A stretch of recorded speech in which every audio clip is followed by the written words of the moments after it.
నగర్ జిల్లా కల్వకుర్తి పట్టణంలో తమకు డబుల్ బెడ్రూమ్ ఇల్లు ఇవ్వాలని సుభాష్ నగర్ కాలనీ వాసులు కోరుతున్నారు. పేదరికం కారణంగా మట్టి ఇళ్లలో ఉంటున్నట్లు చెప్తున్నారు. ప్రభుత్వం వారిని ఆదుకోవాలని చెప్తున్నారు.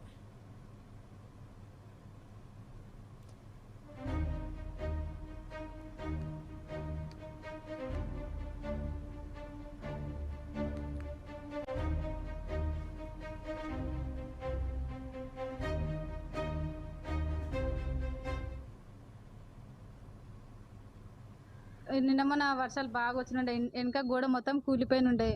భర్త కవర్ కప్పినా కానీ కురుస్తానే ఎత్తిపోసుకొని పండుకుంటున్నాం. మా వారి దాకా ప్రభుత్వం 5 లక్షలు అట్లా కేటాయించాలని, డబుల్ బెడ్రూమ్ ఇవ్వాలని కోరుకుంటున్నాం.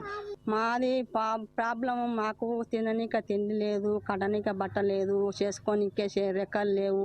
మా ఇంటి ఇది గిది కూడా మాదే, కానీ ఆడ ఇది మొత్తం మాదే అన్నట్టు. ఇంకా నా బాత్రూమ్ గిదే, ఇంకా ప్రస్తుతానికి ఏదో అట్లా ఉండా.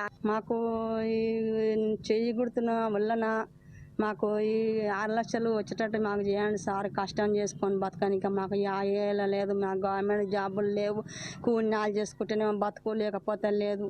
గత ప్రభుత్వం కానీ ఈ ప్రభుత్వం కానీ మాకు ఖాళీ స్థలం ఉన్నా కానీ ఇల్లు కేటాయించలేదు.